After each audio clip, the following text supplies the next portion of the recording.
एक गांव में दो बहनें रहा करती थी, संजू और नमिता। संजू सांवली रंग की साधारण रूप रंग की लड़की थी, वहीं नमिता गौर वर्ग की बहुत सुंदर लड़की थी। साधारण रूप रंग के कारण संजू का विवाह एक गरीब परिवार में हुआ। वहीं नमिता की सुंदरता पर रिझकर एक अमीर व्यक्ति ने उससे विवाह किया। अपनी सुंदरता का घमंड तो नमिता की पहले से ही था। विवाह के बाद उसे दौलत का भी घमंड हो गया। दोनों बहनें आसपास ही रहा करती थी। जब भी मौका मिलता नमिता संजू को उसकी गरीबी के कारण नीचा दिखाने की कोशिश करती। संजू को बुरा तो लगता, किंतु वह मन मसोर कर रह जाती। संजू के दिन बड़ी तंगहाली में गुजर रहे थे। दो वक्त की रोटी भी बड़ी मुश्किल से जुट पाती थी। कई बार उसने नमिता से मदद की गुहार की, किंतु नमिता ने कभी उसकी कोई मदद नहीं की।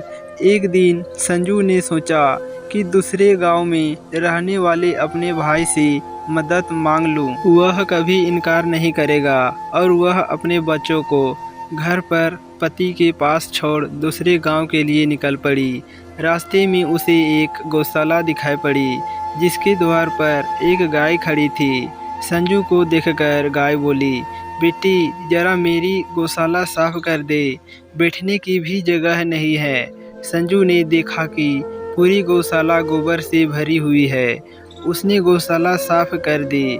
गाय ने उसका धन्यवाद किया और वापस आते समय मिलकर जाने की बात कही। संजू आगे बढ़ गई।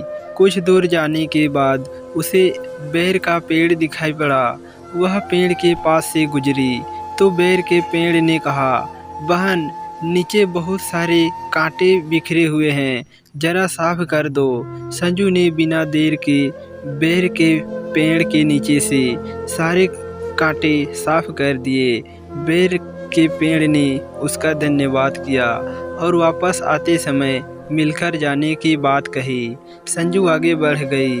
आगे बढ़ने पर उसे एक बूढ़ी अम्मा दिखाई पड़ी, जो सिर पर भारी टोकरी लिए जा रही थी। संजू ने उसे पूछा, कहाँ जा रही हो अम्मा? अम्मा बोली, गांव तक जा रही हूँ बेटी। बूढ़ी अम्मा ने जवाब दिया, मैं भी गांव जा रही हूँ, लाओ अपनी टोकरी मुझे दे दो। संजू ने कहा और बूढ़ी अम्मा के सिर से टोकरी ले ली। दोनों साथ साथ गांव पहुंची। संजू ने बूढ़ी अम्मा के घर तक टोकरी छोड़ी और अपने भाई के घर पहुंच गई। मगर उस समय भाई घर पर नहीं था। वह अपनी भाभी से मिली और उसे अपने घर की हालात बताकर मदद की गुहार लगाई। भाभी ने उसे घर से भगा दिया। दुखी होकर वह अपने गांव वापस लौटने लगी। रास्ते में उसी बूढ़ी अम्मा का घर पड़ा।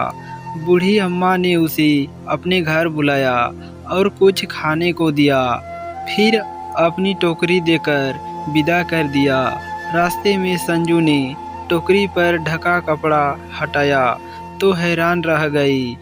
टोकरी सोने चांदी से भरी थी। वह चलते चलते बेर के पेड़ के पास पहुंची। बेर के पेड़ ने उसे रोका और कहा, मेरे तने की खोह में तुम्हारे लिए उपहार है। संजू ने खोह में हाथ डाला। वहां उसे हीरे जवाहरत की पोटली मिली। वह बेर के पेड़ का धन्यवाद कर आगे बढ़ गई। चलते चलते वह गौशाला के पास पहुंची। वहां गाय उसका इंतजार कर रही थी। उसने अपने गले में बंधी सोने की घंटी उसे दे दी। संजू जब घर पहुंची तो सारी चीज़ें अपने पति और बच्चों को दिखाई। वे सभी बहुत खुश हुए। उनके दिन फिर गए। वे गांव के अमीर लोगों में शुमार हो गए। ये देखकर नमिता जल कूट गई।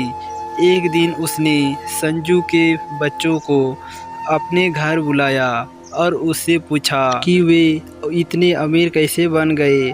बच्चों को कुछ पता नहीं था। वे बोले, मामा घर से उपहार लाई। नमिता ने सोचा कि जरूर उनके भाई ने संजू को उपहार में ढेर सारा रुपया पैसा दिया होगा। उसने भी अपने भाई के घर जाने का फैसला कर लिया। अगले दिन वह भाई के गांव के लिए निकल पड़ी। रास्ते में उसे गौशाला के सामने खड़ी गाय दिखी। गाय ने उसे गौशाला साफ करने का निवेदन किया, जिसे ठुकरा कर नमिता आगे बढ़ गई। आगे उसे बेर का पेड़ दिखा, जिसने उससे कांटे साफ करने का निवेदन किया, किंतु नमिता मुंह बनाकर आगे बढ़ गई। गांव के बाहर उसे वही बूढ़ी अम्मा दिखाई पड़ी, जो टोकरी सिर पर रखकर घर जा रही थी। उसने नमिता से टोकरी घर तक पहुंचाने को कहा, तो नमिता यह कहकर आगे बढ़ गई कि वह उसकी नौकरानी नहीं है। वह आखिरकार अपने भाई के घर पहुंची। भाई घर पर ही था। उसने उसका खूब सत्कार किया, मगर बिना कुछ दिए ही उसे वापस भेज दिया। दुखी मन से वह वापस लौटने लगी। रास्ते में उसे प्यास लगी। वह पानी मांगने एक घर में गई। वह उसी बूढ़ी अम्मा का घर था। उसने उसे पानी दिया। पानी पीते ही नमिता का मुंह कड़वा हो गया। वह वहां से निकल गई। रास्ते में उसे बेर का पेड़ दिखा, तो उसने सोचा कि बेर खाकर अपने मुंह का स्वाद मीठा कर लूं। वह बेर तोड़ने के लिए आगे बढ़ी, तो उसके पैर में कांटे चुभ गए। उसके पैर लहूलुहान हो गए। किसी प्रकार चलते हुए वह गाय के गौशाला तक पहुंची। वह दर्द के मारे कराह रही थी। वह वहीं टीले पर बैठने गई, तो गाय ने उसे सींग मारकर गिरा दिया। उसकी कमर टूट गई। किसी प्रकार वह घर पहुंची और महीनों बिस्तर पर पड़ी रही। उसे अपने बुरे व्यवहार, घमंड और लालच का फल मिल गया था। तो दोस्तों, यह थी हमारी आज की कहानी। आपको क्या कहना है इस कहानी के बारे में? क्या यह कहानी सही है? कमेंट करके हमें ज़रूर बताइए। वीडियो को लाइक कर दीजिए और इसी तरह के इंटरटेनमेंट कहानियाँ लगातार सुनें। और हमसे जुड़े रहने के लिए हमारे यूट्यूब चैनल को सब्सक्राइब करके साथ ही घंटी को दबाकर ऑल पर सेट कर लीजिए, ताकि हमारे आने वाले वीडियो का नोटिफिकेशन आप तक तुरंत पहुँचे। तो दोस्तों, मिलता हूँ आपसे अगले वीडियो में। तब तक के लिए धन्यवाद।